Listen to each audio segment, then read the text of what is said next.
Hello everyone and welcome back. In the last lesson we explored the PokeAPI and saw the raw data. Now we are going to make a decision. What exactly do we want to show in your dashboard?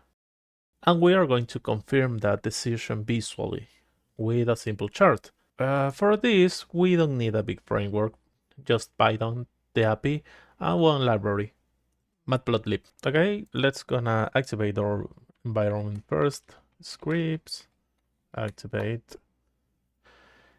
We need to install a new library. Install Matplotlib. Okay, so Matplotlib.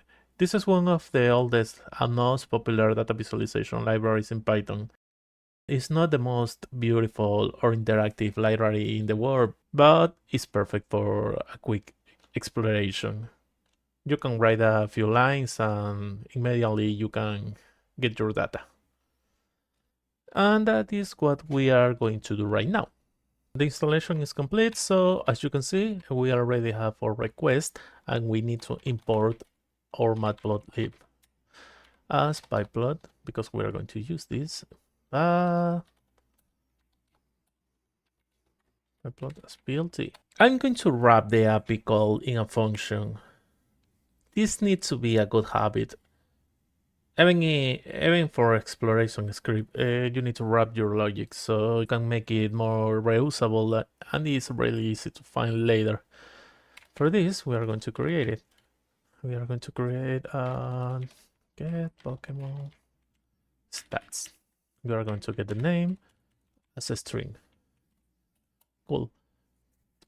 What do we need to do? We need to fetch the base stat, the base stats. We need to return the name and a dictionary of the 6 base stats. That's the thing that is going to be in the chart. And we need to return nang if the Pokemon is not found. Those 3 actions are the things that we need to complete in this function. We are going to start with a response.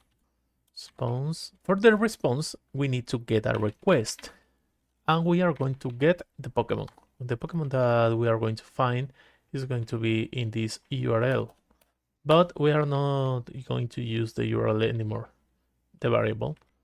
So we add this, and the name that we are going to use to start the function is going to be there. Name. Let's put it as lower, and it's complete. Using this response, we are going to fetch the base stat, and we are going to get the 6 base stat.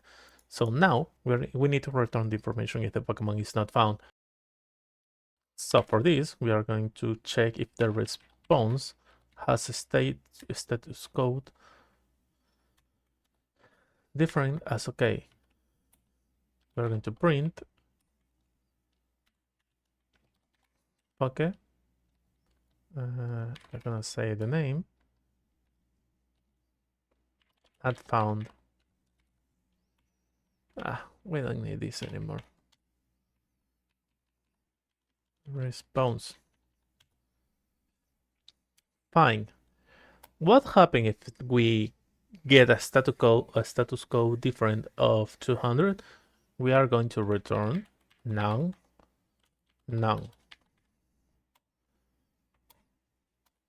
With this, we evade any broken things that go happen if we search for something like Agumon requests.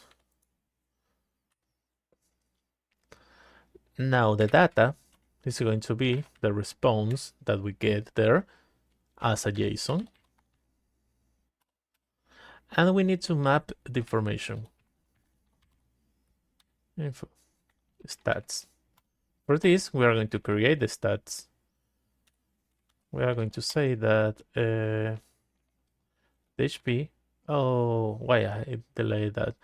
Anyways, data stats.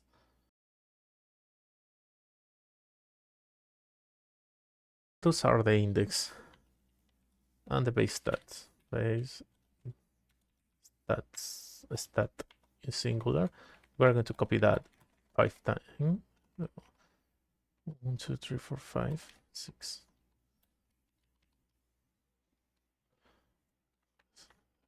4, 3, 2, 1. Okay, my bad. 1, 2, 3, 4, 5. I forgot that we started in the 0. This is the attack.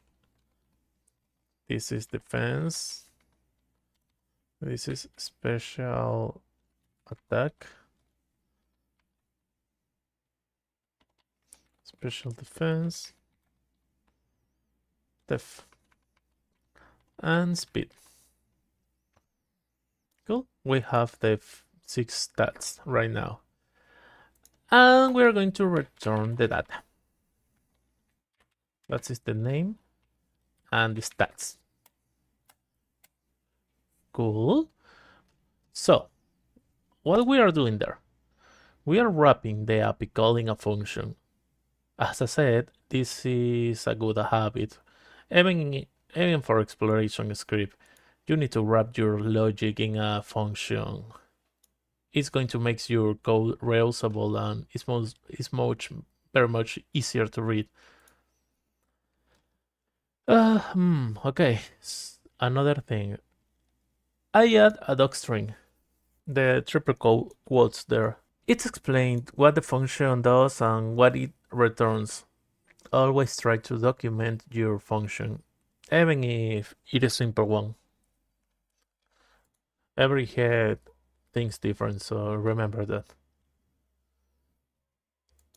And here we are using the index from the lesson 1. Now we need to ingest the function to create and return any data. For this, we are going to set that the name and the stats that we are going to get came from the function, and we are going to start with request. Let's gonna print get Pokemon stats. Let's gonna say that request. We are not creating an input that everybody can write, so it doesn't matter right now. We are just adding the information manually. Vital. Explore API. I didn't save.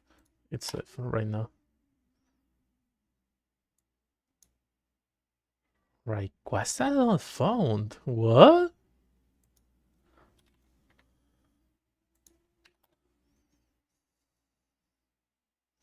Do I have something wrong there? Pokemon name request.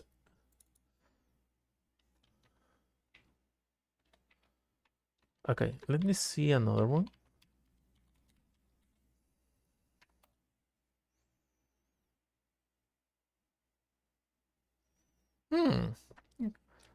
Do I have something wrong there? Response. So JSON stats. Data. Request.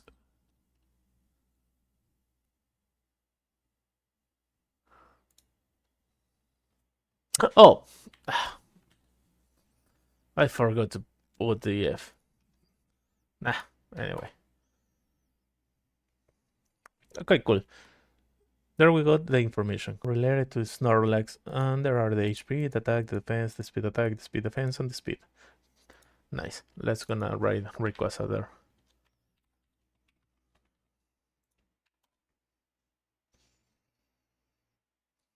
And there is 150. Everything seems smooth. As you can see, we are getting the information with fetching currently. Now, we're going to start with the plot. If stats, let's gonna create a feature, fixed size. You can use any, it's just to, well, this is just to create a chart, so it doesn't matter a lot, to be honest. You can manipulate all the information, all the index there just to create a big one or a smaller one. So it doesn't matter at all. These are those are the bars that we are going to create. Stats key. Let's gonna see the key. Stats dot values. Color. Can I? Nah, I can't put it. FF. FF.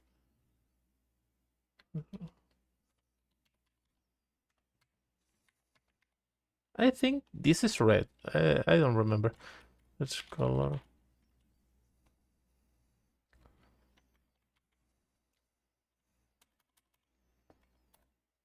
Okay, those color are basic, so it doesn't matter.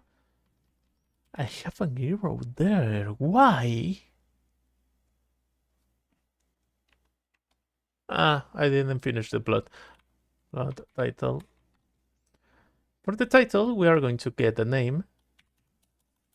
This needs to be in a variable name dot capitalize.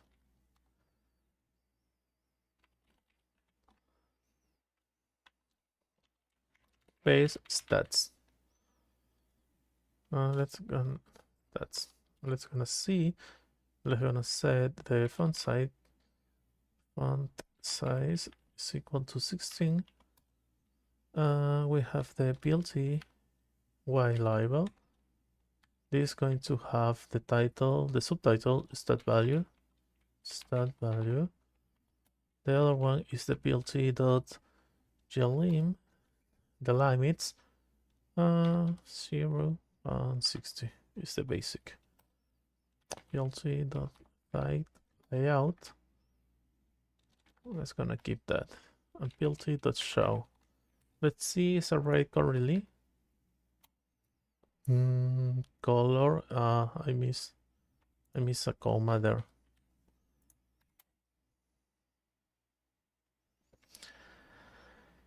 So it's not iterable.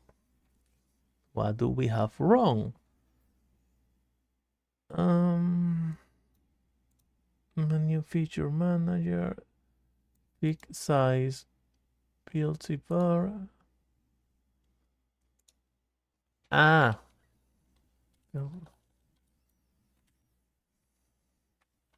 This is wrong. I forgot the parentheses there. another one. plt stats key. Keys. I always forgot the plural things. Nah. Add color. Edge color. Yeah, there we are. Those are the Rayquaza stats, as you can see. It's not a lot. It's not really too interactive, but we almost got the information that we are looking. We got the name of the Pokemon. We got the stats. Let's gonna use another one. Charizard.